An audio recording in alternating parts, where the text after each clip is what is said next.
Hello guys! Magandang araw! May batang nangungulit dito sa akin guys kasi nga gabi na hindi pa siya natutulog. At ako na naman yung mangungulit sa kanya ngayon. Pahabol-habulin natin ang batang ito kasi ito guys ay malapit na mag 3 years old. Pero panay pa rin ang dede kay mami. Malapit na mag 3 years old. Dapat yung batang ko hindi na dumidede kasi. Nak! Yayang! Yayang, hello! Ang bata kasi guys, gusto na magdede. Kawawa naman si mami, payat na si mami. Kawawa naman si mami. Pati si Yayang, dala-dalawa ang gatas, dala-dalawa ang milk.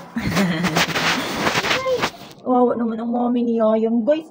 Kawawa naman ang mami ni Yayang. Talaga naman. Hello guys, may kasama ako dito. Magti 3 years old na po kami. Pero, alam niyo po ba yung kagandahan nun, guys?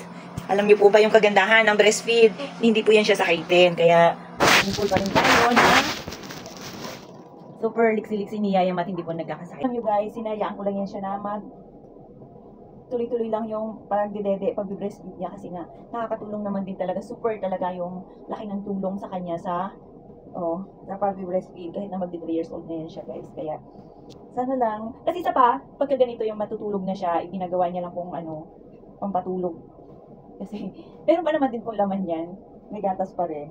Kaya lang, pag morning, pinadedede ko na rin po yan siya sa bote.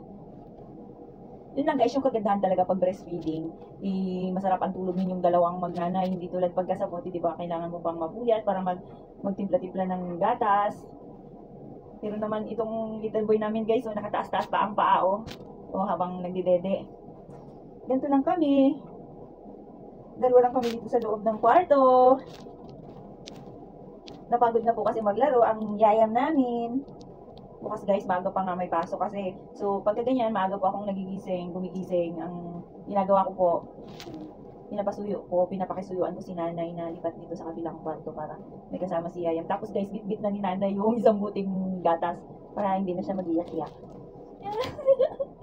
Diba? Ganyan lang yan siya. Pag si nanay yung kasama niya ng buong maghapon, tapos uuwi ako guys, sa hapon, abay ka lang mo sabik na sabik. Yan. Yan, makita nila na. Makita nila. Yummy, yummy. Yummy, yummy. Sarap ng tulog pag may dudong.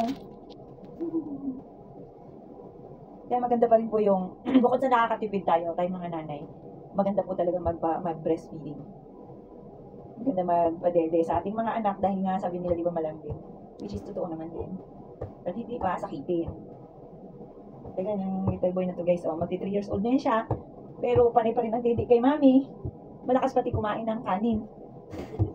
At isa pa guys, malakas na rin magmerienda, talagang taong-tao na to. Hindi nawawalan pagka nagsawa na yan siya sa akin guys, yan sa kanya ako iiwan. Tapos lipat na naman siya doon kay nanay.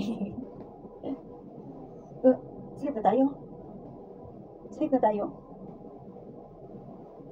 Pagka ganito matutulog na guys, hindi na yan siya magdede sa bote. Didede na lang yan siya kinabukasan. Pagka alam niya wala na ako sa tabi niya.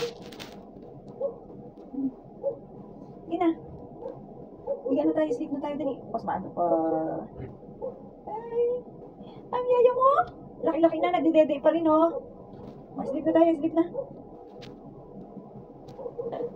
Katatapos lang po kasi namin maglaro at manood ng TV. At yan, kung hindi pa ako nagpahabol-habol sa kanya guys, hindi talaga yan siya matutulog. Sleep na tayo, sleep na, sleep na. Sleep na, sleep na. So, paano ba yan guys? Bukas ulit kami matutulog na. Tulugan na naman. Bye-bye po. Bye-bye po ang Yayang. Nag-enjoy na. Antok na. Thank you for watching everyone. Good night.